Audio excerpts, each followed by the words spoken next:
My guest today is a playwright, producer, and teaching artist from Austin, Texas, who is currently completing a graduate fellowship at the University of Arkansas in Fayetteville.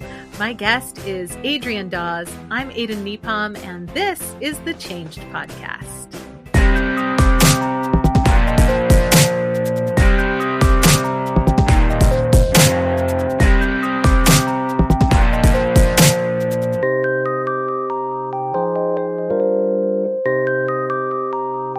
Adrienne, welcome to the Changed Podcast. Hey. Thank you for being here. Thank you so much for having me. It's great to be here. How are things going in your graduate studies? Man, that's a lot to be doing.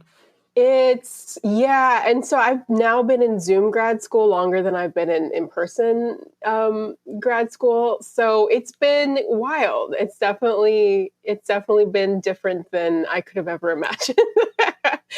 But yeah, it's going well. I mean, I get to just, write plays and, have a backyard.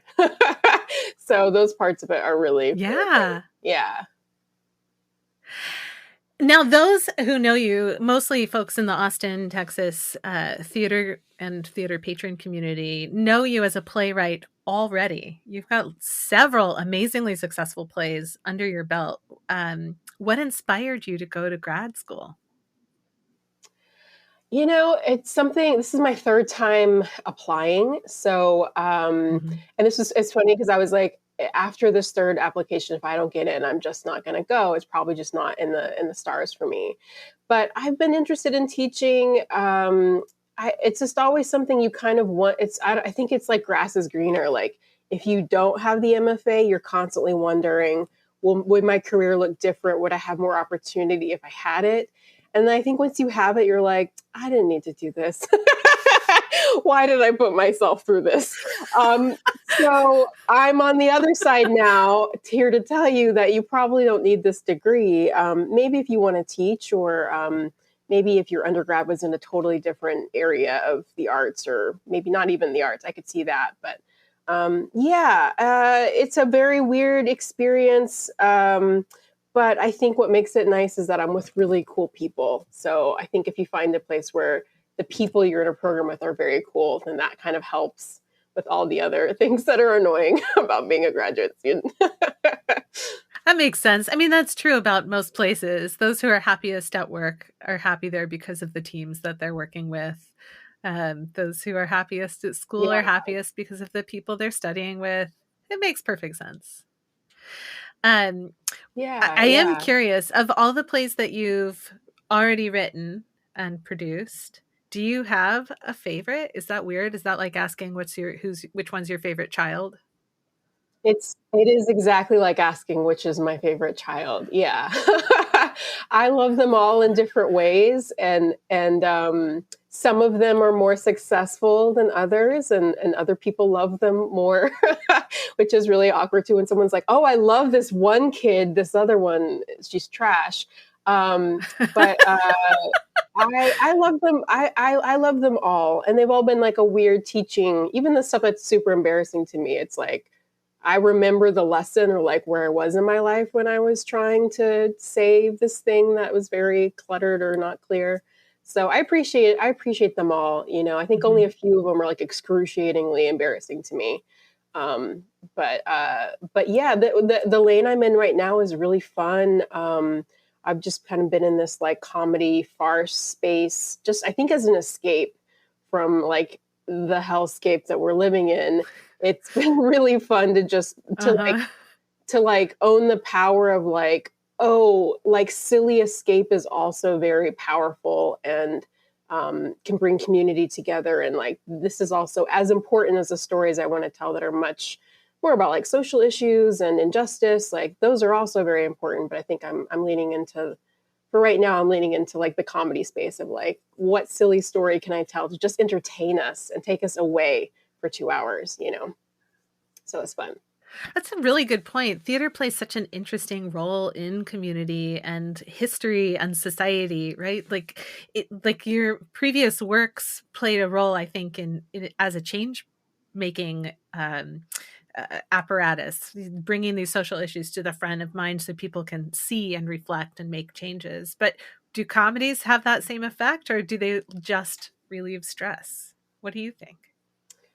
I think that they totally do. And I think some of the best comedies are, or like satire, especially as a space where we're really like targeting something in society that is wrong or evil or bad with the hope of changing. And I think comedy is a great space because it opens us up, it like disarms us in this really lovely way where we can, have that harder conversation, that might be hard. It's hard to sell a show like, hey, let's come and talk about, you know, mental illness and like white supremacy from the standpoint of a biracial person. Like that's kind of a hard sell. I do have a play that is exactly that play. No comedy, or a few jokes, but it's not a comedy. Versus like, hey, I'm gonna give you this Trojan horse of like sort of a Handmaid's Tale, sister wives are going to have dick jokes for like an hour. And at the heart of the show, we're actually going to be talking about like this government control of femme and female bodies and fertility and all the fucked up patriarchy that's going on. Like it's easier to sell the dick jokes as a way into the conversation about the other thing, So I like that comedy. I mean, I think really comedy is harder to do for me than the more dramatic stuff. And yeah, you just see the audience kind of relax a little bit. They're a little more like, oh, okay, my expectation is to have fun. And that's a different mindset of like going into something that like my expectation is to be told what to do, or shown that the way I live is wrong. It's just a different strategy or audience, That makes a ton of sense. Yeah. It's a good point. I hadn't even, as I was thinking out loud, I hadn't even considered satire, which is hugely important when it comes to change. Yeah. And also entertains. It fits the bill for both. It's everything. Yeah. I was gonna say, you can plant this like little seed in somebody too, when you've like opened, kind of they've opened up, they're a little more vulnerable to like that conversation. I think a lot of the work is just, again, it's like planting that little seed of change in someone. Like I can't expect anyone to like leave any play, more or less mine, and like be, oh, that completely transformed me. I see the world completely different. But it's like that little seed of an idea that like can manifest later in someone's life, So you're hoping for the seed, if anything. Yeah. In part of my consulting work with On Your Feet, one of the things that we did that was really interesting was we partnered with their diversity and inclusion efforts several years ago. But largely we're there as experienced producers. We give people experiences that spark conversation. And in this case, we decided that showing the silliness, the ridiculousness of what we're talking about when we're talking about exclusion and just people's unconscious biases was to literally play the role of totally checked out, letting your unconscious biases drive you characters. It was super fun. And the audiences laughed a lot because it's really obvious when you're looking at somebody else's bad behavior. You can really point at what's not working. And then the audience got to be heroes in when they had the conversations with each other about what would be better, what are ways to solve for this kind of stuff that, that obviously we're showing them exaggerated versions of.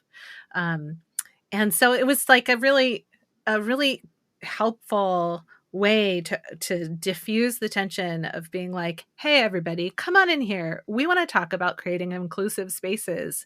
And a whole bunch of people walking in there going, I don't want to look like a bad guy. Yeah. That's great. Yeah. I mean, our defenses are up and we want to protect ourselves, and we feel, there's a lot that's unfriendly and unkind about our world. Period.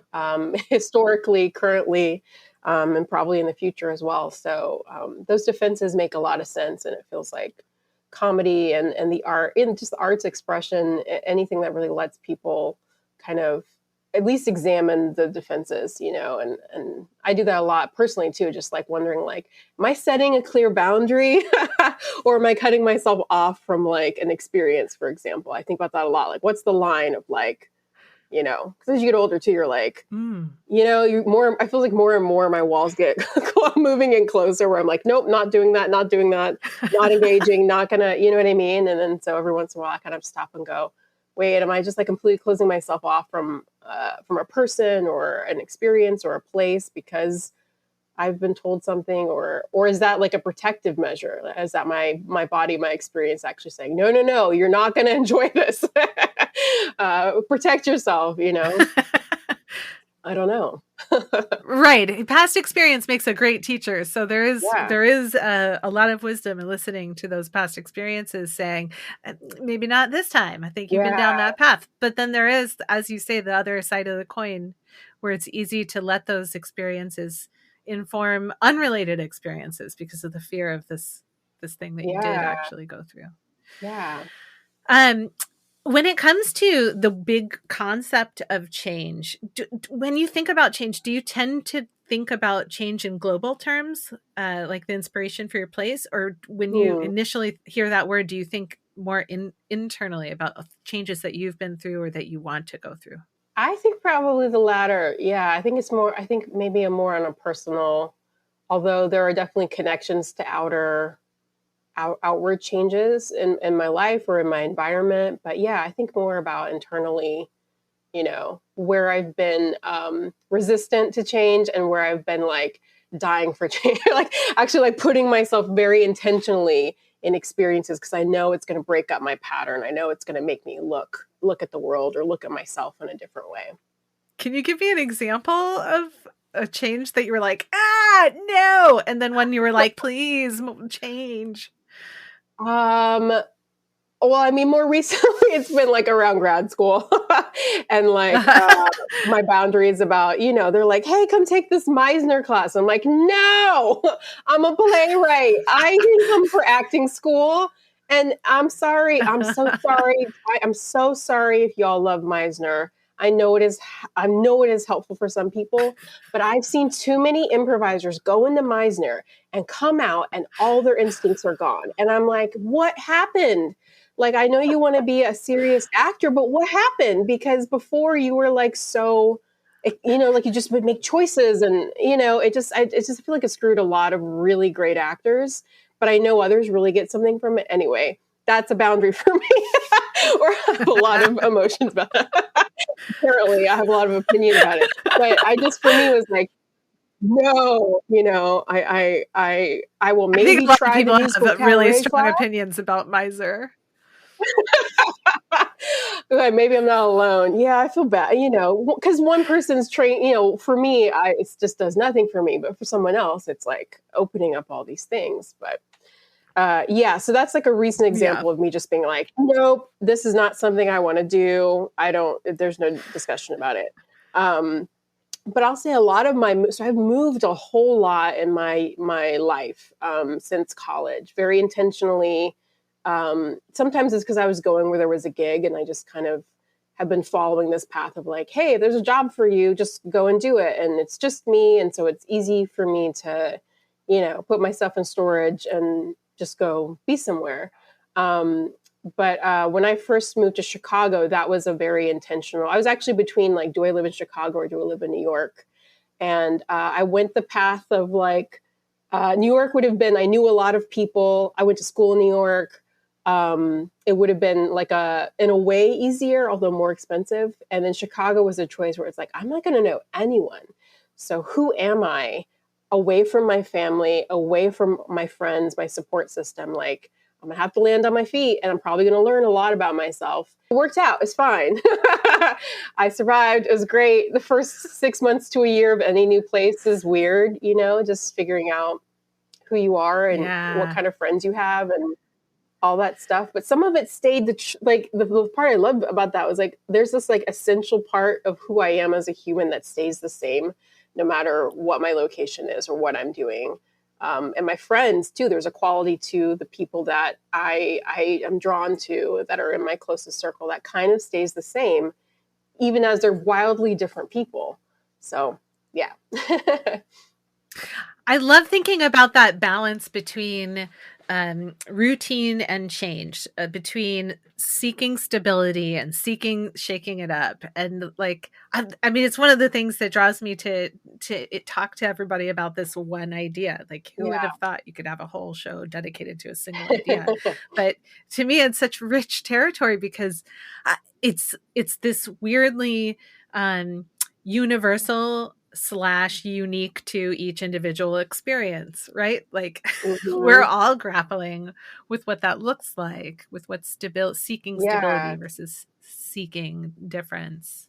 I just think I love it. Delicious concept. Yeah. And the consequence, I also don't know, like, because being a dramatist, I mean, we're creating characters all the time, and stories are characters going through a change. They're going through transformation. And do they end up victorious in the end? Do they, end up losing everything in the end? Or is it a completely random ending that no one has seen before? You get to I'm assuming for performers as well, you get to go through that path, even though it hasn't happened to you. You have a safe way of exploring what change can look like for a totally fictional person, but feels real. Feels like it's you.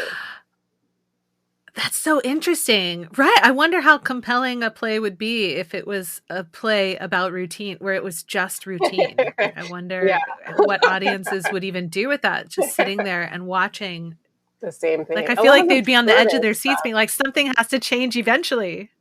That's where I think a lot of absurdist work is exactly that. You're like, well, is Godot going to come or not? You know what I mean? Like, you're just seeing people kind of trapped, the trappings of routine and pattern, but they're also very comforting to us in our real life. We love pattern, and as audiences, we're looking for pattern. So yeah, it's like such a crazy balance between those extremes, and what makes sense for a certain person doesn't make sense for someone else. So. Well, Adrienne, I invited you to share a story about a fork in the road moment in your own life, because not only do I like thinking about how change affects us, in our day to day, but I like thinking about how the moments in the past change our lens towards the future. So, we all have these moments that we look back and we're like, and after that, everything changed, or it really shaped who I am today. Or if that wouldn't have happened, I never would have, I don't know, learned to tie my shoes, whatever. Did you bring a story? Do you have a story to share? So I thought I would talk about my time in Tulsa, because a little bit of backstory is that I had been working a regular day job. I got into this fellowship program in Tulsa, and so I have talked about the experience of that transition, that move from Austin to Tulsa. I haven't really told the story of like getting out of Tulsa into where I am currently, and sort of the circumstances of that, which was a big, for me, it was more of a gradual change than like a aha moment. It was just like a bunch of things kind of adding up that went off for me. But yeah, I was in this fellowship program in Tulsa, Oklahoma. It's for artists and visual artists and writers. And it's really sold on like, you get free place to live, you have a stipend, you have workspace, everything's free, and you get a stipend. It's free and you get a stipend. And so it just on the page looked awesome. It was sort of like what for a very long time I had been looking for, So I was really excited about it, but I also knew it meant leaving behind my entire community, being someplace different. And there were a lot of red flags in that process. Even signing my contract, there was like a red flag of like, I quit my job and then I didn't have on paper that I was for sure in the program. So I ended up emailing being like, I just quit my job. So am I really going to be there? And just like all these like little red flags happening all around me. And what I could tell was that it was a program that was brand new. And I think I came in with a spirit of like, they're figuring out their things. I'm sort of a guinea pig, but if I kind of lay low, I just do my work, free rent, my life will be okay. Just kind of suck it up. You know what I mean? And other people were having very serious problems with staff and like sort of the transition into this program, things like their studios not being available, visual artists bringing in really expensive equipment and then not having a place to store, like all of this mess around me. And I kept being like, no, nothing doesn't affect me, but like I can still sit at a coffee shop and write plays. It's not disrupting my everyday. It's not like anyone's physically being harmed or anything big. But it was this weird test because it was like, I know there are things going on that I don't agree with and I think are wrong. And yet I don't know my place in like speaking up and saying anything. And I saw a range of different reactions. I saw some people just completely check out. I saw some people get very angry and confront not only the foundation staff, but the board, et cetera, et cetera. And I was kind of in the middle of like, what do I do? How do I make through with this, you know? So I did a year of that program, just kind of in this weird space of like, okay, the first year of anything is weird, but I'm hopeful. I'm hopeful that they're listening and I can make this work for myself. I hustled so hard to get here. This is, you know, on social media, this looks like an amazing experience or opportunity. I don't want to mess this up. Then like towards the second year, I was really starting, some of the administration changed over. And so all of a sudden, you know, you get hopeful, a second wave of hope. You're like, okay, new people are in. So maybe things will get better for us. Maybe it'll chill out. And some of the more extreme things happening were like, other artists like getting in screaming matches and weird things with our contracts were just like a laundry list of like, it was just like red flags, like exploding all around me. And again, I'm cool with people. Like I haven't burnt any bridges. I'm like right in that safe, mediocre middle spot. You know, I'm not pissing off anybody. I'm doing my job. I'm friendly with people. But again, like in my heart of hearts, I just was like, I have a problem with this. And I also have a problem figuring out how to say anything about it. So, I mean, for me, the change piece was like kind of really assessing, because again, this was like a year and a half's time. This was not an instantaneous, I've got to get out. But I did start listening to the Get Out soundtrack after a while, just being a weirdo. I would like play the Get Out soundtrack, like the first song, you know, it's like the African drums. I would stare out my window and be like, I have to get out of here. I have to get out of here. How am I going to get out of here? And so I started to like, I really did this. It's ridiculous now. But I started to look at some other, like, what are some other pathways for me? Because part of what kept me there were financial concerns. It's not like I come from a lot of money and I've got all these savings. I had just put all my savings into moving there. And then this was my main financial support. So it meant really changing my money situation, which I don't come from money. So like, how do I manage that? So I ended up like just very slyly and quietly applying to things and quietly telling my friends, you know, I am looking for a way out. And I suggest that you do too.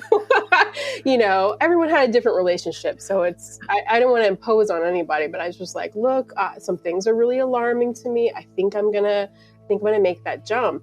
And so by the end of 2018, so that was December, I had already signed a contract with the program to continue a third year as my safety net. So a little shady that I signed this contract kind of while I was pursuing the exit route. But then the exit route happened and I thought, great, I can break the contract now. And it won't be like I'm on the hook kind of taking their money while also trying to get away from them. That just felt like a very weird relationship to be like, I don't stand for what you stand for, and yet I'm going to cash a check from you every month. That just felt very, you know what I mean? It's like living with some integrity, some connection of like me participating says that I condone the way that you're treating the people who work for you. When I know in my heart that the way that you're treating people is not correct, even though it's not me that's being targeted, you know? So 2019, you know, I took a risk. I was like, I'm going to, instead of a full length or full year rather, internship, I'll do a bunch of little ones. And I had it mapped out till spring. And then it was a big question mark. Like, I don't know what my life is going to look like. I don't know where I'm going to be. I don't know how I'm going to make money. But I'm just going to go and do this because, again, the idea of like staying with this thing, which again, financially, the smart decision would have been to just shut my mouth, take their money, and suffer. Financially, that would have been smart. But in terms of my happiness, the route was to get out. And it was really remarkable that when I did get out and I got into this other very short term, and we're talking 2 months, you have to move all your shit to go someplace for 2 months, and then you have to do it all over again and be somewhere else. But I went to Memphis, and I had actually, like, what I had been wanting the whole experience was to really feel a part of like a creative community. The other people there were so great. I would have never met those artists. Some of them are still friends of mine. There were people from all over, from China, Italy, Canada. So it ended up being like a really good risk for me to take. But I think the lessons learned, it kind of come on the other side of that. The lessons learned were really about me, number one, advocating for myself. And I saw lots of different examples of how different artists did it, right? There was a spectrum, very extreme for me, to completely passive, don't say anything. And again, I was in the middle somewhere. So figuring out like how to really advocate for myself as an artist was an important learning lesson that I kind of had to go through. But listening also to that gut. I mean, I think for so long when things got bad at like a job or a situation, I would just keep hoping it would get better. I just kept being like, benefit of a doubt, in time, they're going to figure it out. And it will mean something that I stuck by in this hard time. It really shows my commitment or shows my tenacity, whatever. And again, as I get older and more experienced, I'm just sort of like, I have a shorter time frame of like, yes, I want to try to give people a chance to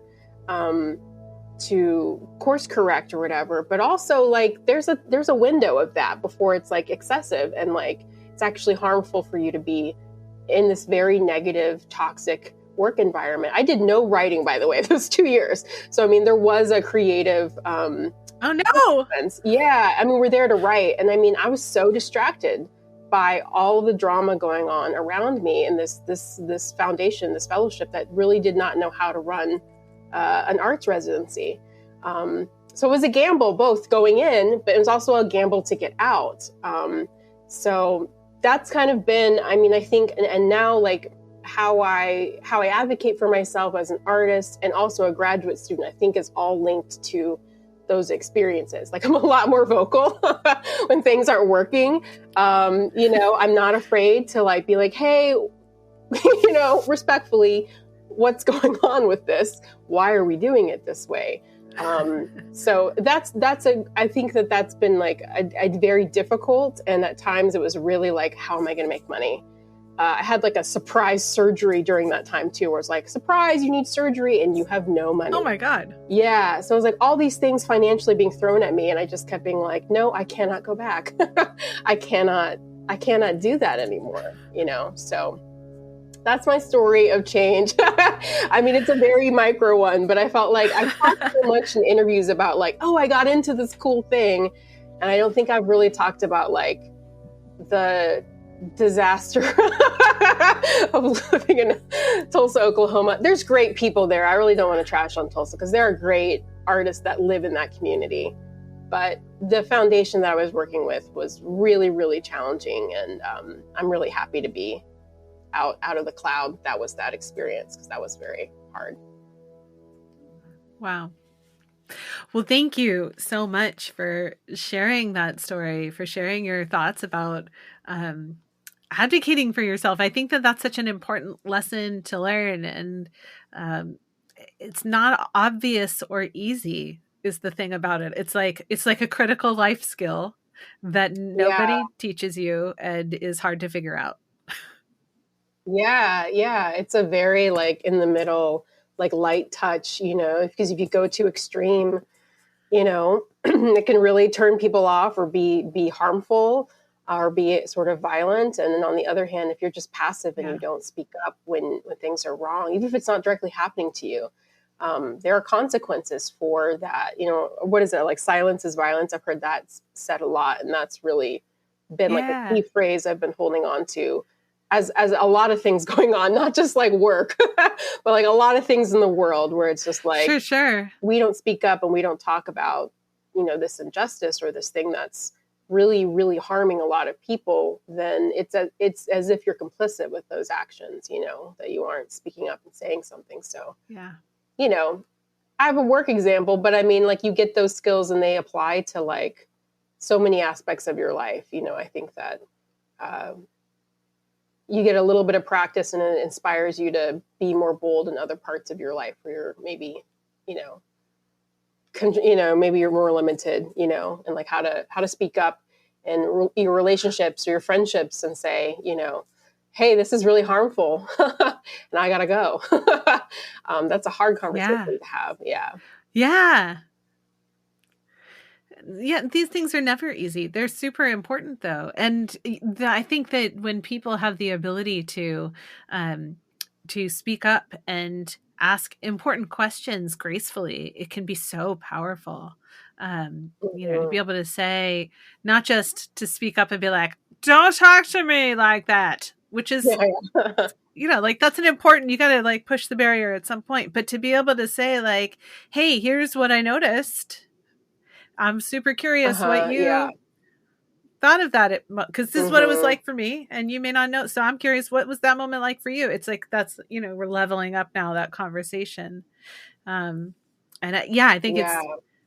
it's critical to be able to do it, but it's not easy, and I think it's almost mind No. boggling how counterintuitive being able to do these things seems to be for most of us. Yeah. I think also like creative fields, because it's so tied to it's your livelihood, and you are trying to make a living. Again, this is just me. I mean, imagine people going through that experience with kids, going through that experience with a partner or Yeah. person that they also were financially responsible for in some way. Like, it's really hard. I think as artists, uh, it's such a complicated relationship because it's hard already just to be asked to be paid a fair wage for the work that we do, or to be recognized that the work that we contribute is of value and important. Hmm. And so it feels like there's a lot of really sketchy, interactions that happen between artists and institutions where they aren't clear about terms, or people just sort of they're just like, oh, it's not. We endure a lot because we want to have the ability to do like the thing that we're most passionate about. But it's Hmm. definitely taught me to like ask a lot of questions, review my contracts very carefully, and say no. I say no a lot more to things than I did as a younger artist. Just happy to be recognized as someone that was creative versus like, okay, let me really think about, is this something I really want to do versus is this something I feel like I have to do to make money? Those are different jobs for me. It's interesting thinking about this change. First, like the red flags piling up, the evaluation phase, the listening to music and staring out the window dramatically phase, Yeah. followed by the sending out applications phase. I'm super curious, if you had not been accepted to any of these applications, where would you be right now? Would you have stuck it out? Would you have gone back to Austin? Where would you be, do you I don't think? know. Had I you mean, I not? think, if had I not, I mean, I think my plan, like I had plans on top of plans, because it's kind of like I wanted to have something lined up before I jumped, and I know plenty of people who don't roll that way, but I guess I just wanted a little bit of a security blanket financially, so I would have Mhm. probably stayed a third year and kept applying to things. Like maybe I would be there for 6 months and then get out for the Mhm. last, well, we only had to by contract be there 9 months out of the year, which not everyone followed. But I was a good girl. I followed my contract. I follow, of course, I want to follow my contract. But I would have probably like dropped after 9 months. I would have just been like, I'm here for 9 months, and then now I've moved out, and I'll just get my check in the mail, kind of thing. Um, Mhm. but yeah, I don't know about if I would have pursued school. I definitely wouldn't have had that experience in Memphis where I was like part of like what was a really good, fruitful artist residency, because that could have also really turned me off from the experience completely. But the nice thing about Sure. when you can do that is like, especially if you're like interested in breaking your pattern, and if your work really benefits from embedding yourself in a different community, different perspective, then residencies or retreats, however they come about, are a really great way to like break the mold of like how you make work and the voices that you're listening to, and the people you meet, all of those things. So, but yeah, I don't know. I think I would be much more passive. Well, I'm glad that you didn't have to be. I'm glad that you're in a really rewarding residency. I love hearing that you're writing comedy. I'm really excited about that.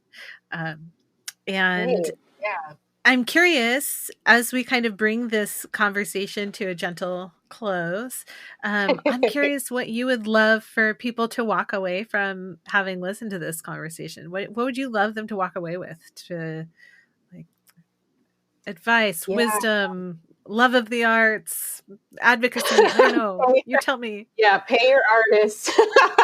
Number one. I mean, I think it's Amen. so I think it's I think the two things that are standing out is like paying attention to, I mean, as you mentioned, there were red flags piled on top of red flags for me. So it's not that I lack the ability to see them as red flags.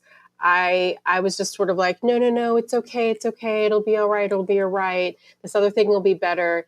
And so I think on one hand, it's really like listening to your gut. And I mean, I think that's sharpened my instincts for sure of like, okay, a couple red flags is enough.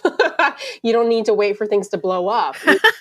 You can just have a couple red flags and go, or at least ask questions, like you said, like at least engage in a conversation about what are the expectations? What do you need here? What is this relationship? If it's a relationship, red flag. So yeah, really, really, really listening Yeah. to your intuition about things, because I do think that, our bodies are trying to keep us alive and help us survive, and beyond the base level, you want to be thinking about thriving and how do you open up your life to all of the wonderful possibilities that could be there. I think the other thing is like karma, you know what I mean? Like thinking about it, especially if you are in a position of power, you're a gatekeeper, you're a leader, you're a director, you're a boss. The extension of humility and understanding and flexibility, adaptability that is required of that job. You see people in leadership who you're just like, how did you get this? You know what I mean? It's just like, do you have money and have you been doing Yeah. it long enough is kind of how we determine leaders, for the most part. But really having someone who is tuned in and tapped into listening to the people that are working quote unquote under them, and like really considering it more of like not I wouldn't say family, because in work situation that's weird. That's not really your family. That's your job and your family you go home to. But like really just looking looking at the full person, I would say, instead of like you're this person, in the case of this like weird artist residency, it's like a billionaire being like, you're the artists that are in my menagerie, and that's not a great feeling either. You know what I mean? Like, I don't know anybody that really wants Yeah. to be in that position, but opening those channels and actually listening, because some people will be like, yeah, it's open office, come talk to me anytime you want. And then you do, and you're like, okay, I'll be honest with you, this thing is not working for me, or I have a hard time with this. And then immediately everything closes and they get angry at you. Why did you tell me something wasn't, why are you telling me that I'm not doing a good job, or that you're having a challenge with something? And yeah, I mean, I will admit that it's hard to be the leader. It's hard to be in charge of anything, but it just feels like if there could just be a little more Mm-hmm. grace and allowing for space for things to change. You know what I mean? Allowing for that space, even that little Yeah. micro movement would help so much for everybody's experience, including yours leading. I mean, who wants to lead a bunch of really, really unhappy people? I don't know. Jeff Bezos. But other people, I'm gonna get in so much trouble. But yeah. Yeah, you know what? I don't think anybody wants to lead unhappy people. I think like people who are in leadership positions vary in their what motivates them and what they think motivates others. And it's easy, I think, for leaders. I do a lot of work with leaders. Um, and Oh it's easy yeah. for them to forget about the human Mhm. aspect. So I think your advocacy here of, if you're going to ask the question, listen to the answer, is just like such a clear, easy Mhm. piece of action for people to take. If you're going to ask the question, listen to the answer and allow that to affect your decisions moving forward. Because if you're going to go through the steps, to not follow through is causing more harm than Yeah. good. So yeah, it's a really Yeah. important thing for people to be aware of. Thank you so much. This has been absolutely lovely, and our time together far too short. But I super appreciate you being on the show. Thank you. Thank you so much.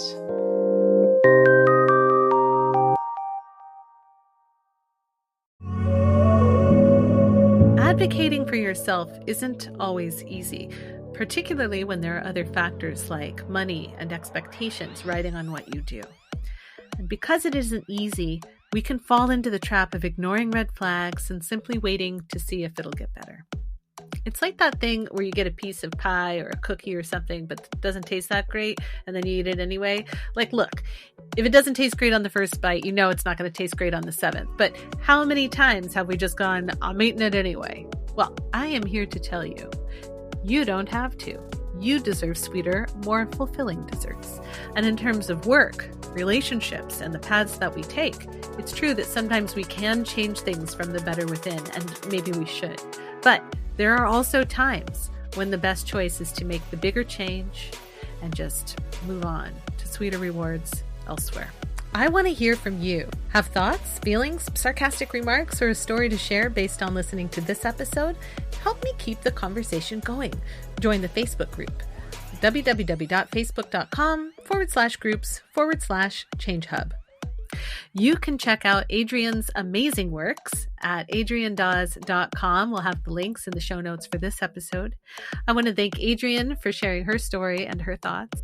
Special thanks go to my family for their love, support, and patience. To all of the amazing Changed Podcast Patreon page members who I couldn't do this without. The Art of Change Skills for Life, and Patreon member producer, Dr. Rick Kirshner. And I want to thank you for listening to the Changed Podcast. I'm Aiden Nepom, and I wish you the kind of experiences in life that you're excited to tell stories about.